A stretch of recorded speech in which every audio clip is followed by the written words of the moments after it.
오늘 함께 살펴볼 성경 본문은 지난주에서 이어지는 민수기 14장 11절부터 25절까지입니다. 민수기 14장 11절부터 25절까지 기록된 하나님의 말씀을 낭독하도록 하겠습니다. 민수기 14장 11절 여호와께서 모세에게 이르시되 이 백성이 어느 때까지 나를 멸시하겠느냐? 내가 그들 중에 많은 이적을 행하였으나 어느 때까지 나를 믿지 않겠느냐? 내가 전염병으로 그들을 쳐서 멸하고 내게 그들보다 크고 강한 나라를 이루게 하리라. 모세가 여호와께 여짜오되 애굽인 중에서 주의 능력으로 이 백성을 인도하여 내셨거늘 그리하시면 그들이 듣고 이 땅 거주민에게 전하리이다. 주 여호와께서 이 백성 중에 계심을 그들도 들었으니 곧 주 여호와께서 대면하여 보이시며 주의 구름이 그들 위에 섰으며 주께서 낮에는 구름기둥 가운데에서 밤에는 불기둥 가운데서 그들 앞에 행하시는 것이니이다. 이제 주께서 이 백성을 하나같이 죽이시면 주의 명성을 들은 여러 나라가 말하기를 여호와가 이 백성에게 주기로 맹세한 땅에 인도할 능력이 없었으므로 광야에서 죽였다 하리이다. 이제 구하옵나니 이미 말씀하신 대로 주의 큰 권능을 나타내옵소서. 이르시기를 여호와는 노하기를 더디하시고 인자가 많아 죄악과 허물을 사하시나 형벌받을 자는 결단코 사하지 아니하시고 아버지의 죄악을 자식에게 갚아 3, 4대까지 이르게 하리라 하셨나이다. 구하옵나니 주의 인자의 광대하심을 따라 이 백성의 죄악을 사하시되 애굽에서부터 지금까지 이 백성을 사하신 것 같이 사하시옵소서. 여호와께서 이르시되 내가 내 말대로 사하노라. 그러나 진실로 내가 살아있는 것과 여호와의 영광이 온 세계에 충만할 것을 두고 맹세하노니 내 영광과 애굽과 광야에 행한 내 이적을 보고서도 이같이 10번이나 나를 시험하고 내 목소리를 청종하지 아니한 그 사람들은 내가 그들의 조상들에게 맹세한 땅을 결단코 보지 못할 것이요 또 나를 멸시하는 사람은 한 사람도 그것을 보지 못하리라. 그러나 내 종 갈렙은 그 마음이 그들과 달라서 나를 온전히 따랐은즉 그가 갔던 땅으로 내가 그를 인도하여 드리리니 그의 자손이 그 땅을 차지하리라. 아말렉인과 가나안인이 골짜기에 거주하나니 너희는 내일 돌이켜 홍해길을 따라 광야로 들어갈지니라. 아멘. 네, 설교에는 시편 32편 4, 5절을 이어서 부르도록 하겠습니다.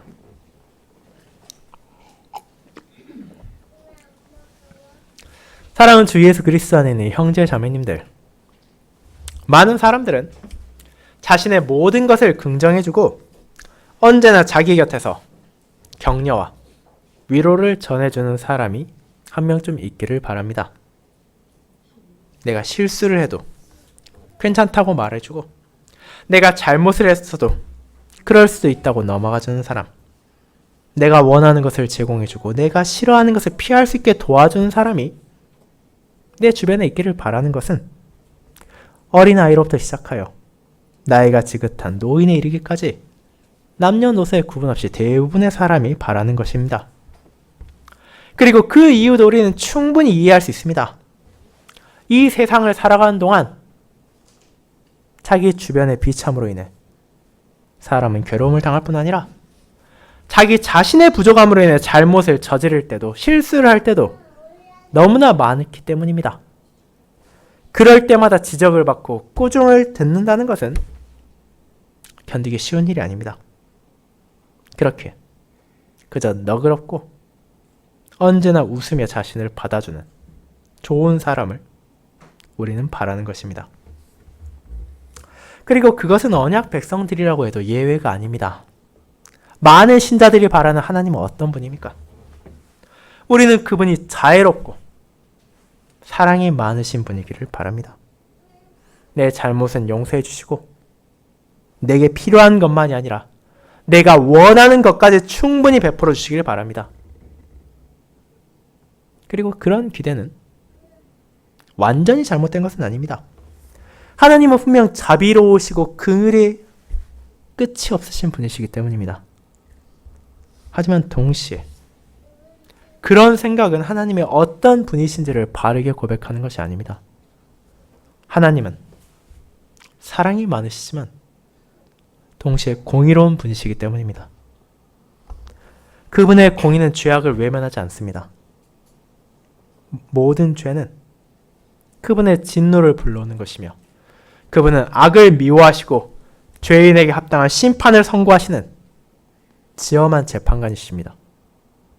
그렇게 하나님께서는 자신의 자비와 사랑만이 아니라 공의까지도 알게 하심으로 언약 백성들을 악한 길에서 건져내시고 선한 길로 나아가게 하십니다.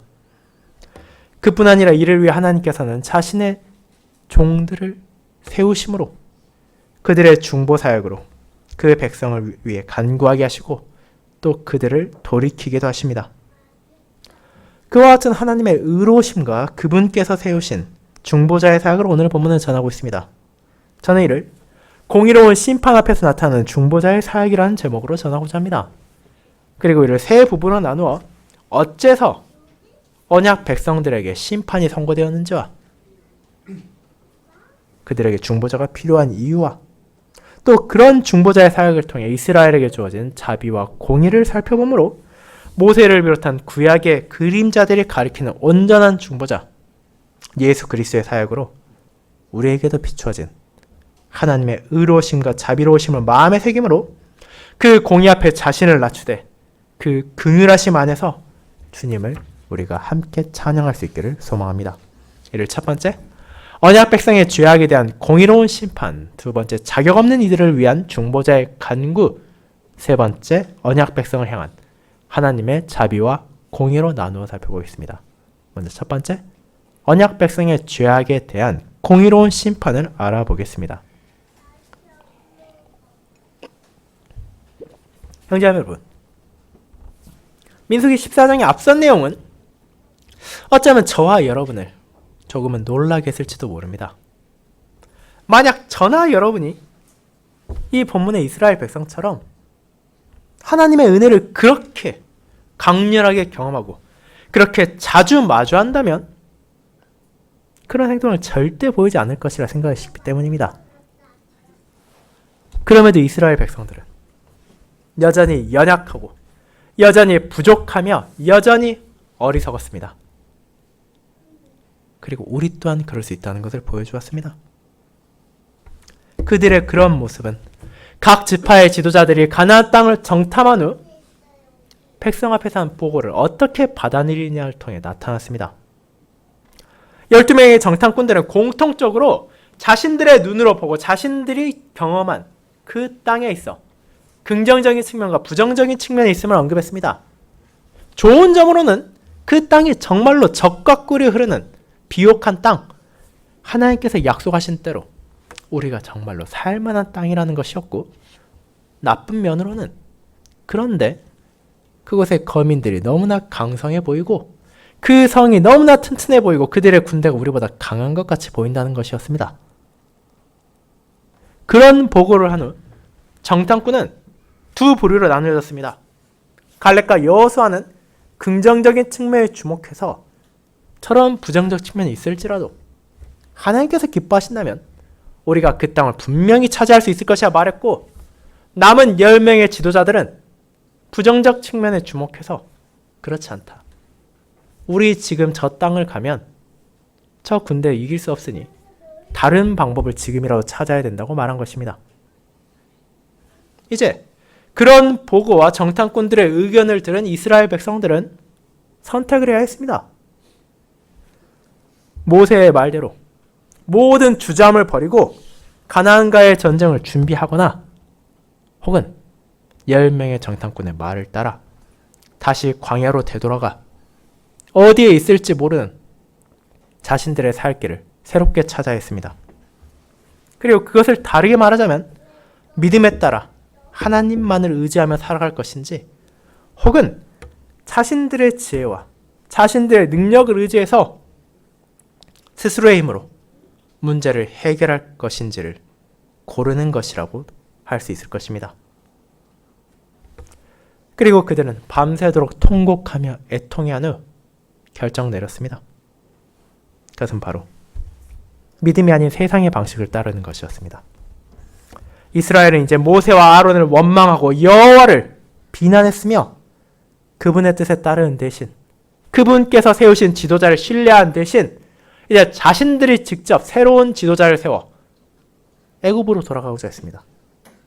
그곳으로 자신들이 어떻게 돌아갈지, 도착하면 무엇을 할지에 대해 어떤 대책도 없지만 그저 눈앞의 전쟁을 피하기 위해, 자신들의 소명을 거부하기 위해 그런 불신의 길을 택한 것입니다. 하지만 모든 이스라엘이 그러했던 것은 아닙니다. 최소한 모세와 아론은 그들의 잘못을 깨닫고 있었고, 갈렙과 여호수아 또한 자신들의 옷을 찢으며 비통해하며 그들에게 회개를 요청했습니다.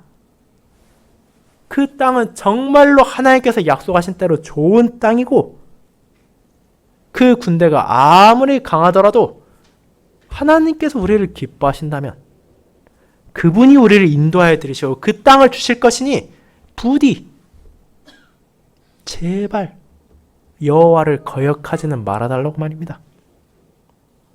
그분께서 우리에게 얼마나 크신 은혜를 베푸셨는지를 다시 기억하고, 그분께서 우리를 지금까지 인도하셨음을 잊지 않으므로 아무리 강대한 민족이 우리를 막는다 하더라도 그분께서 우리와 함께 하시기에 그들은 우리의 먹이에 불과할 뿐이라고 전한 것입니다. 그처럼 간곡하게 주님의 종들은 주의 백성들에게 회개를 요청했으며, 신명기에 나오듯이 모세 또한 그들에게 회개할 것을 함께 전했습니다. 그러나 이스라엘은 다시 한번 무엇을 택합니까? 그들은 믿음 안에서 회개를 요청한 이들을 따르는 대신 돌을 들었습니다.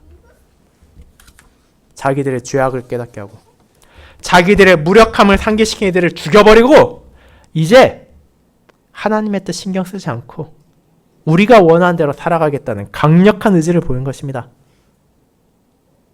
죄악된 본성으로 돌아가 죄수장에 따라 그들은 끔찍한 악을 저지르고 있습니다. 이제 모세와 아론, 갈렙과 여호수아의 목숨이 위기에 처해 있습니다. 이스라엘 백성들이 그렇게 강조했던 현실적인 시선에서 바라본다면 이제 그 4명은 자기 백성들이 던진 돌에 맞아 죽을 것이고 남은 이들은 애굽으로 향하게 될 것입니다. 하지만 그런 일은 일어나지 않습니다. 우리는 이제 그분의 신실한 종들을 지키시고 그분을 저버린 배도자들을 벌하기 위해 여호와의 영광이 드러나는 것을 보게 되기 때문입니다. 그렇게 하나님께서 그들 가운데 임재하셨습니다. 분노에 차서 돌을 던지려던 이들조차 그 영광 앞에 침묵하며 그분의 말을 들을 수밖에 없게 되었습니다. 이제 여호와께서 모세에게 무엇을 말하십니까? 부디 그분을 거역하지 말라는 간곡한 요청조차 거절한 이들을 어떻게 하신다고 하십니까?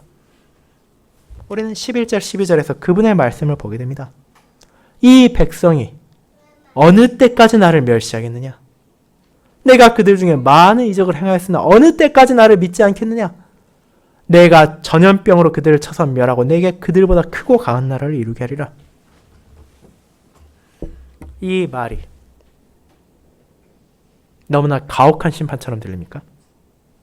이스라엘이 아무리 잘못했다 하더라도 하나님께서 그런 말을 하실 권리가 없다 생각하십니까? 그렇다면 여러분도 여전히 하나님의 공의를 바르게 바라보지 못하는 것입니다. 무엇보다도 이스라엘만이 아니라 사실은 모든 사람들이 하나님 앞에 끔찍한 죄인입니다. 그 누구도 감히 하나님의 이적을 요청할 자격도 없고 그분의 은혜를 받을 능력도 없습니다.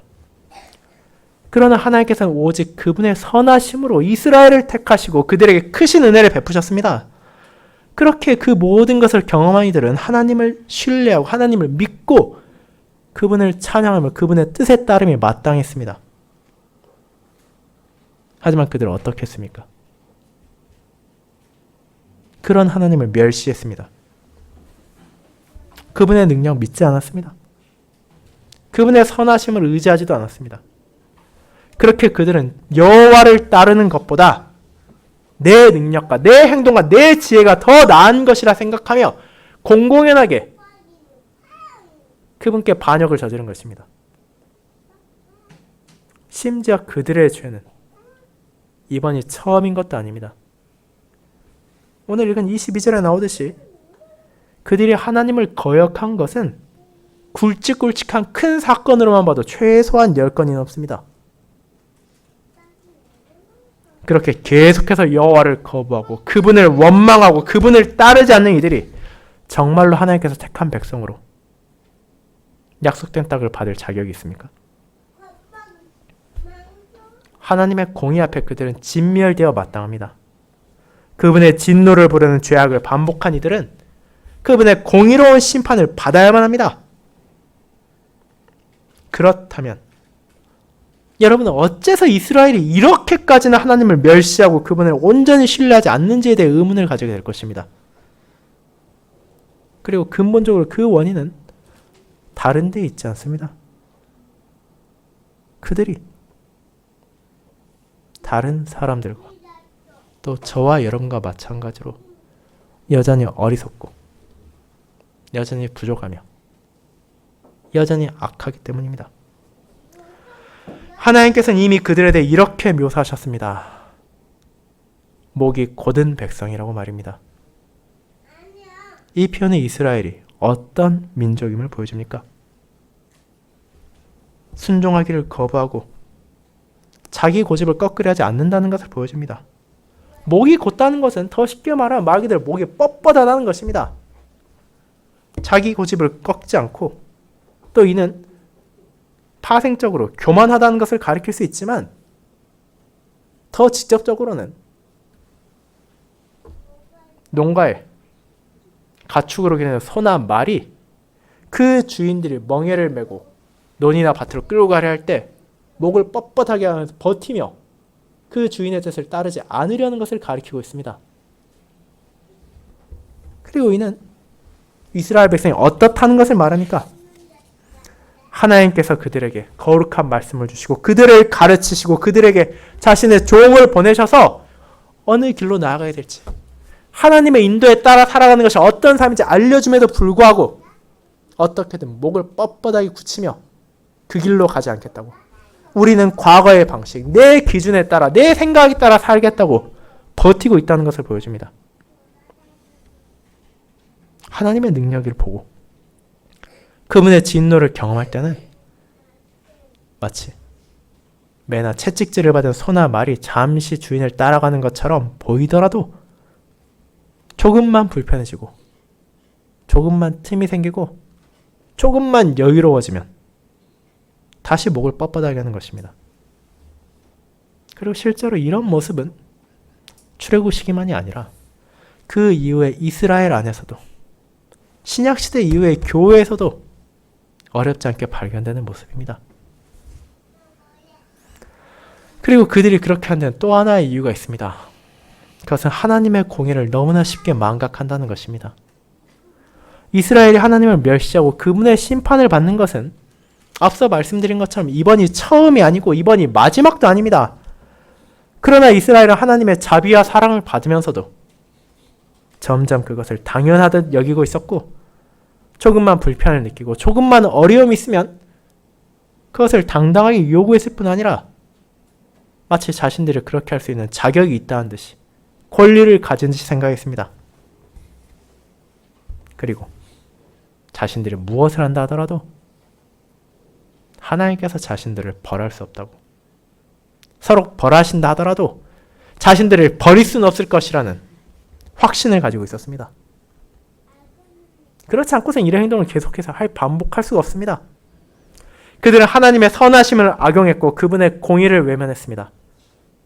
그렇게 그들은 하나님을 멸시했고 하나님의 진노를 일으켰습니다. 그리고 이런 모습은 언약 백성들 안에서 계속해서 나타납니다. 그들의 후손, 출애굽부터 긴 시간이 지난 후인 예수님께서 이 땅에 오실 때도 우리는 그것을 볼 수 있습니다. 그 당시 유대인들은 자신들이 하나님으로부터 선택받은 백성이니 자신들만이 이방인들과 달리 훌륭하고 뛰어나며 심판을 받지 않을 존재라 여겼습니다. 자기들 뜻대로 진리를 왜곡하고 잘못된 교리를 가르치면서도 거기에 아무 문제도 없을 것이라 확신한 것입니다. 그들은 자신의 선조들의 발자취를 따라 하나님의 공의를 외면했습니다. 그분의 진노와 심판은 불신자들에게만 내려지는 것이고 자신들은 그런 벌을 받을 일이 없다고 생각한 것입니다. 그런 이들을 예수 그리스도 우리의 주님께서는 꾸짖으시고 언약 백성들이 하나님의 의로움을 바르게 인지한다는 것을 알려주셨습니다. 하지만 그럼에도 이런 모습, 하나님의 공의를 바라보지 않으려 하는 모습, 하나님의 자비와 선하심만을 강조하며 그분이 어떤 분이신지를 왜곡하는 모습은 이후의 교회 역사에서도 계속해서 나타났습니다. 결국 그런 사람들은 자신들의 악한 본성에 따라 어리석음에 따라 하나님을 마치 우리에게 무언가를 베풀기만 하는 분이라 생각하고 그분이 지엄한 재판관이심을 온전히 공의롭고 거룩하신 분이라는 것을 인식하지 못하고 또 바라보려고 하지 않은 것입니다. 사랑하는 자매 여러분, 그렇다면 그런 생각이 우리와는 전혀 무관한 것입니까? 오늘날에도 많은 신자들은 하나님의 심판과 공의에 대해 듣기보다는 그분의 용서와 자비와 사랑에 대해서만 강조하는 것을 우리는 어렵지 않게 볼 수 있습니다. 그리고 실제로 그것은 충분히 이해할 수 있는 자세이고 어쩌면 우리 안에도 숨겨져 있는 마음일 수도 있습니다. 하지만 그렇게 하나님을 단편적으로만 보는 것은 잘못된 것입니다. 그분은 우리를 사랑하는 분이시며 우리와 함께 하시고 우리를 돌보시는 분이시지만 동시에 의로우신 분이시기 때문입니다. 그분의 의는 흔들리지 않으며 그 의로움으로 죄를 미워하시고 그에 합당한 보응을 내리시는 가장 온전한 재판관이십니다. 그렇게 하나님께서는 자신이 베푼 한없는 은혜에도 불구하고 여전히 그분을 불신하고 그분을 멸시하며 목이 곧은 행동을 계속한 이들을 벌하실 수 있는 모든 권한을 가지고 계십니다. 그리고 이는 불신자만이 아니라 언약 백성들도 마찬가지입니다. 본질적으로 신자라 하더라도 그들의 능력으로는 주님의 심판을 피할 수 없는 존재입니다. 그분께서 우리를 쳐서 멸하시고 몸과 영혼에 가장 극심한 형벌을 내리신다 하더라도 어떤 불평을 할 수 없습니다. 그 사실을 기억함으로 신자는 먼저 자기 자신을 그분 앞에 겸손히 낮춰야 하고 존귀하신 하나님의 뜻을 거스르려는 악하고 어리석은 모습을 버려야 합니다. 그렇게 할 때 우리는 오직 그분께 순종하며 그분의 인도에 따른 이들이 어떤 방식으로 하나님의 자비를 경험하고 어떻게 그분께서 심판받아 멸망해야 마땅한 이들을 건지시는지를 그분께서 세우신 중보자의 사역을 통해 바라보게 되는 것입니다. 그것이 두 번째, 자격 없는 이들을 위한 중보자의 간구로 이어집니다. 성도 여러분, 그렇게 하나님께서는 공의로운 그분 앞에서 이스라엘이 범한 죄악이 얼마나 크고 무거운지를 알려주었고 그들의 불신과 죄악에 합당한 심판으로 그들을 멸하고 다른 이들을 모세에게 주어서 더 크고 더 강한 나라를 이루게 하실 수 있다는 것을 말하십니다. 그렇게 행하신다 하더라도 이스라엘은 어떤 불평도 할 수 없을 정도로 큰 죄를 반복해왔기 때문입니다. 그런 말을 들었을 때 이제 모세가 어떤 반응을 보입니까? 그는 주님을 향해 간구하고 부디 그들을 용서해 주시기를 구합니다. 그런데 그와 같은 간구를 하는 것 이상하지 않습니까? 지금 그의 상황을 생각해 보시기 바랍니다. 이스라엘 백성들은 공공연하게 말 그대로 대놓고 하나님께서 세우신 자신이 아니라 다른 지도자를 세우겠다고 말하고 있고, 저는 하나님의 뜻에 따라 가나안으로 가는 것이 아니라 새로운 지도자를 세워 애굽으로 돌아가겠다고 말하고 있습니다. 심지어 그들이 손에 들고 있는 건 무엇입니까? 여호와의 영광 앞에 그들이 무릎을 꿇고 내려놓았겠지만 그 직전까지 그들은 자신과 그의 형인 아론, 또 그와 함께 주의 뜻을 따라 회개를 요청하던 갈렙과 여호수아를 죽이려고 돌을 손에 들고 있었습니다.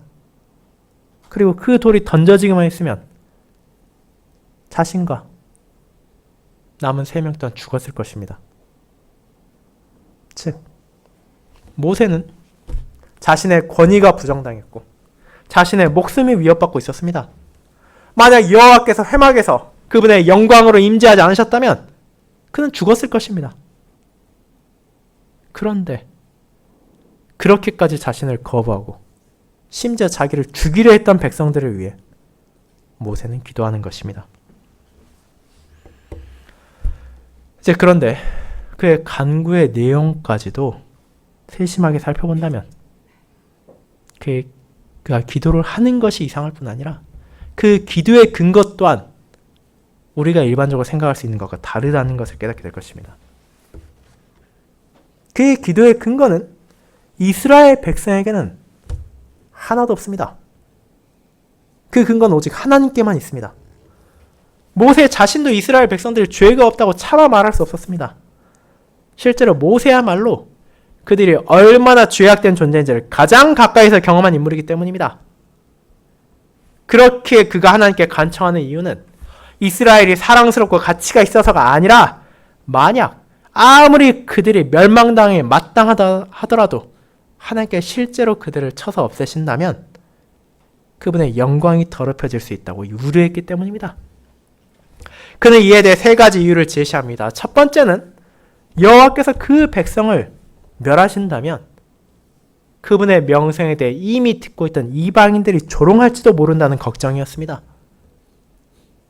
애굽인들은 히브리인들이 자신들의 나라를 나가는 과정에서 일어난 온갖 이적들을 경험했고 바로의 반대에도 불구하고 결국 이스라엘이 애굽을 빠져나가는 것을 볼 수밖에 없었습니다. 그런데 정작 애굽에서 떠난 이들이 어딘가에 정착하지 못하고 광야에서 다 죽었다는 소식을 들으면 그들이 무엇을 말하겠습니까?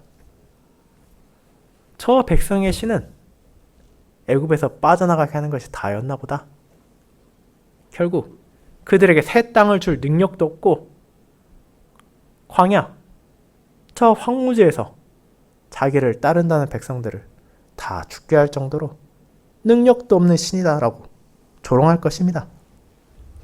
그렇게 애굽으로서 시작할 이방인들 사이에서 여호와의 능력이 의심을 받고 그분의 선하심이 왜곡받을 수 있다는 것입니다. 그것이 첫 번째 이유였습니다. 그리고 두 번째 이유는 여호와 하나님께서 자신에게 계시하신 그분이 어떤 분이신지에 대해 근거한 것입니다. 그리고 실제로 이 내용은 출애굽기 34장에서 하나님께서 모세에게 말하신 내용을 그가 다시 재인용한 것입니다. 모세는 그가 듣게 된 하나님의 말씀을 기억하고 있었고 이제 그런 하나님의 성품에 기인해서 그 백성을 위해 기도드리는 것입니다.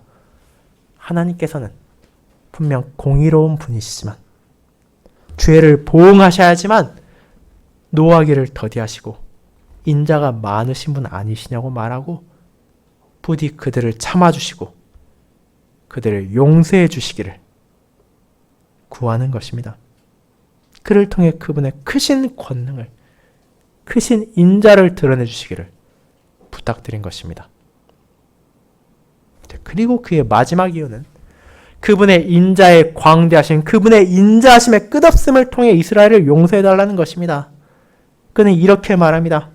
주의 인자의 광대하심을 따라 이 백성의 죄악을 사하시되 애굽에서부터 지금까지 이 백성을 사하신 것 같이 사하시옵소서. 모세가 주님께 이스라엘을 용서해달라고 부탁하는 것은 이번이 처음도 아니고 마지막도 아닙니다. 그는 자기 동족들이 얼마나 어리석은지 잘 알고 있었습니다. 그리고 그는 이스라엘의 지도자로서 그들에게 주어진 중보자로서의 사역을 멈추지 않았습니다. 그는 이스라엘이 잘못할 때마다 하나님의 용서를 구하고 자비를 구했습니다. 그리고 그런 중보사역을 하나님께서 들어주심으로 이스라엘은 심판으로 멸망당하지 않고 지금 그들이 있는 가데스 바네아 가나안 땅을 코앞에 둔 곳까지 이르게 된 것입니다. 여호와께서는 그들의 조상들에게 주신 약속을 신실히 지키시고 그분의 크신 긍휼과 자비로 이 죄악된 이스라엘을 용서하셨을 뿐 아니라 보호하시고 인도하셨습니다. 그렇게 이스라엘 아무리 자기의 형제 자매고 아무리 자기의 동족이라 하더라도 심판받아 마땅한 완악한 이들이고 하나님께 큰 죄악을 범한 벌받아야 마땅한 이들이지만 그럼에도 주님께서 지금까지 이 백성을 용서하신 것을 기억하시고 다시 한번 자비를 베풀어 달라고 간청한 것입니다. 이제 이 간구의 특이함을 여러분은 아시겠습니까? 앞서 말씀드린 것처럼 모세의 간청은 일반적인 세상 사람들이 거래를 요구하거나 무언가를 요청하는 것과 전혀 다른 양상을 띠고 있습니다. 내가 앞으로 무언가를 할 테니 과거의 잘못을 용서해 달라는 것도 아니고 내가 지금까지 해온 것이 있으니 그것을 인정해서 잘못을 상기해 달라는 것도 아닙니다. 그는 오직 하나님이 어떤 분이신지에 근거해서 간구할 뿐입니다. 그분의 이름이 이방인 가운데 더럽혀지지 않기를 위해 그분께서 자비가 많으시고 용서하시는 분임을 큰 권능으로 나타내시기를 위해 그분께서 지금까지 보이신 용서가 헛되지 않기 위해 그분의 이름과 그분의 말씀과 그분의 사역을 의지하며 간청하는 것입니다. 그리고 그것이야말로 여호와께서 세우신 하나님의 중보자들의 사역입니다. 결국 어느 시대 어떤 상황이라 하더라도 언약 백성들은 완벽할 수 없습니다. 자신의 무언가를 내세울 수 없습니다.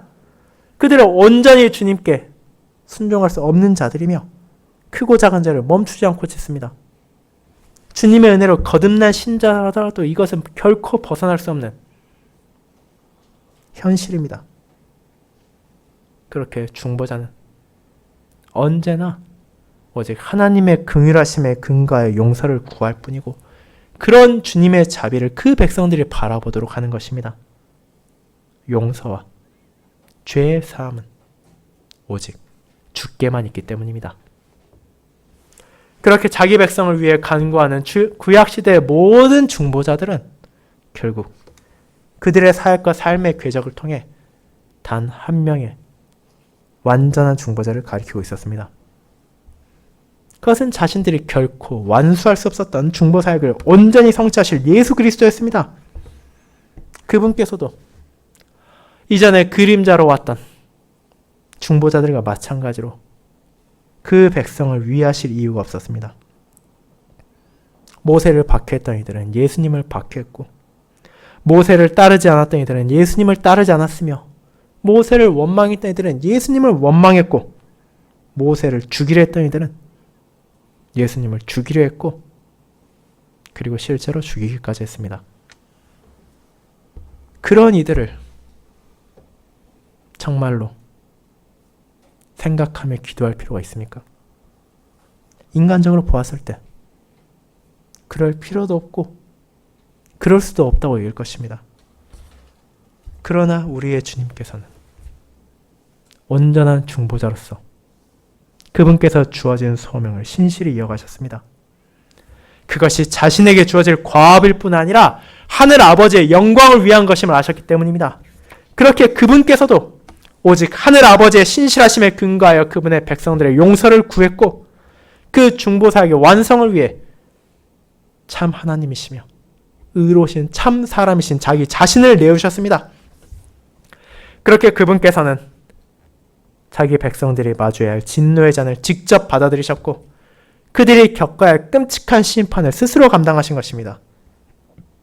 그 놀라운 자기 희생적 사역을 통해 신자는 자기에게 주어진 죄 용서의 은혜를 확신하며 하나님의 긍휼하심을 찬양할 수 있게 되었습니다.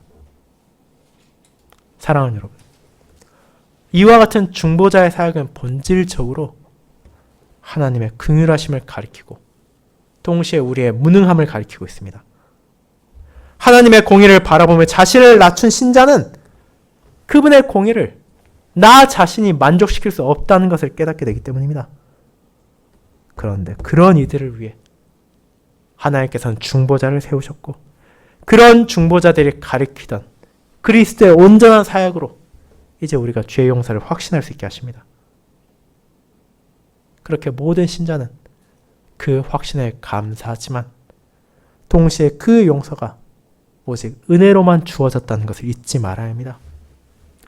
그분의 영광을 위해, 그분의 신실하심을 위해, 그분의 인자하심을 위해 우리에게 죄의 사함이 주어진 것이지 우리 안에 용서받을 무언가가 있고 우리가 그것을 갚을 능력이 있어서 용서받는 것이 아니기 때문입니다. 그렇게 우리는 마치 그 용서에 내가 기여할 수 있다는 생각을 가지게 하는 모든 잘못된 가르침을 피해야 하며 오직 은혜로 주어진 죄사함에 감사하고 하나님께만 영광을 돌리는 것이 중보자의 사역으로 용서를 받은 모든 이들이 가져야 할 자세입니다. 이제 그렇게 하나님을 바라보는 이들은 그분이 자비로우실 뿐 아니라 의로우신 분이라는 것을 깨닫게 되고 이제 그분 안에서 위로와 소망을 가지게 됩니다. 거의 세 번째, 언약 백성을 향한 하나님의 자비와 공의로 이어집니다. 여러분, 이제 그와 같은 모세의 간청을 여호와께서는 외면하지 않으셨습니다. 그분께서는 내가 내 말대로 사노라 고 이를 받아들이신 것입니다. 그러나 자신의 신실하심, 자신의 영광 위에 그들의 죄를 용서하시지만 동시에 그분께서는 자신의 신실하심과 영광 위에 죄를 벌하실 것도 알려주십니다. 그렇게 하심으로 그분께서는 자신의 공의와 자비가 서로 충돌하지 않고 조화를 이루어 나타나는 것을 드러내시는 것입니다. 이제 이스라엘은 멸망당하지 않을 것입니다. 그들은 진멸되어 마땅한 이들이지만 하나님의 광대하신 인자로 말미암아 용서받은 것입니다. 하지만 그분께서 죄를 모른 척 하신다는 것이 아닙니다. 그분의 공의는 그렇게 할 수 없습니다. 22절에 나오듯이 이스라엘은 애굽에서도 광야에서도 끊임없이 하나님을 시험하고 불신했으며 그분의 뜻을 거역했습니다. 그렇게 그들은 이제 약속된 땅을 보지 못할 것입니다. 하나님을 멸시한 모든 이들은 그 땅을 받지 못할 것입니다. 그들은 모세의 중보사역으로 인해 전염병으로 멸망당하지는 않을 것이지만 죄의 무거움을 경험하며 스스로의 죄악을 인정하고 또 죄가 얼마나 두려운 것인지를 그들의 후손에게 나타내는 삶을 살게 될 것입니다. 결국 그들은 광야로 돌아가게 될 것이며 그 악한 세대는 거기에서 죽음을 맞이할 것입니다. 그들이 3절에서 외쳤던 것처럼 그들이 바랬던 것처럼 가나안 땅의 칼날에 죽는 것이 아니라 광야에서 죽게 된 것입니다. 그렇다면 여기에서 어떤 자비가 있습니까? 광야에서 떠돌라 죽는 것이 전염병으로 지금 당장 다 죽는 것보다 정말로 낫다고 할 수 있습니까? 그런 생각이 든다면 여러분은 이제 24절을 바라보셔야 합니다. 거기에는 갈렙은 그 땅으로 인도될 것이 약속됩니다. 하지만 그뿐입니까? 그의 자손이 그 땅을 차지할 것도 약속되었습니다. 그리고 31절을 보게 된다면 갈렙의 자손만이 아니라 그들의 유아들, 그들의 어린 자녀들이 너희가 싫어하던 그 땅을 보게 될 것을 약속하시는 것입니다. 그렇게 애굽에서 나온 1세대는 자신들의 죄와 악함으로 인해 광야에서 죽게 될 것이지만 그들의 자손이 2세대는 약속의 땅에 들어가 젖과 꿀이 흐르는 그 땅을 누리게 될 것이 선언된 것입니다. 그들 또한 그 땅을 받을 어떤 자격이 없음에도 불구하고 하나님께서는 이스라엘의 자녀들이 그 땅을 차지하게 하심으로 그분의 자비를 나타내실 뿐 아니라 그들에게 선조에게 주신 약속을 지키시는 신실함을 증거하시는 것입니다. 그런 공의와 자비가 이 선언을 통해 드러나게 되며 그것은 주님의 섭리 안에서 이루어질 것입니다. 사랑하는 여러분, 그렇게 하나님께서는 의로우시고 긍휼하시다는 것이 오늘의 본문을 통해 다시 한번 선포되었습니다. 그 사실을 우리는 머리로는 알고 있지만 많은 경우 아버지의 의로우심에 대해서는 이지를 하고 그분의 심판에 대해서 외면하려는 경향이 있다는 것도 사실입니다. 그것은 잘못된 자세입니다. 아버지의 공의를 잊는 자는 아버지의 사랑도 이해할 수 없으며 아버지의 긍휼을 보지 않고서는 아버지의 의로움도 볼 수 없기 때문입니다. 그 두 가지는 하나님 안에서 온전하게 조화를 이루고 있습니다. 그리스도의 십자가에서 가장 선명하게 드러난 하나님의 공의와 자비의 조화를 우리는 기억해야 합니다. 그분께서 죄를 미워하시는 의로우신 분이심을 기억함으로 나 자신의 부정함을 인정하며 그분께서 인자가 광대하신 분임을 의지함으로 그리스도 안에서 주어진 죄의 용서와 사심의 은혜에 감사해야 합니다. 그리고 오직 성령 하나님의 역사하심으로만 우리는 그런 감사를 마음에 품고 그런 감사의 열매를 맺어가며 살아갈 수 있습니다. 그렇게 주님의 의로우심과 주님의 자비를 바라보며 하나님께 영광을 돌리며 그 은혜에 감사하는 열매가, 그 공의에 따르는 순종의 열매가 저와 여러분의 이번 한 주의 삶에서 그리고 남은 모든 삶을 통해서 계속해서 맺어지기를 소망합니다. 아멘.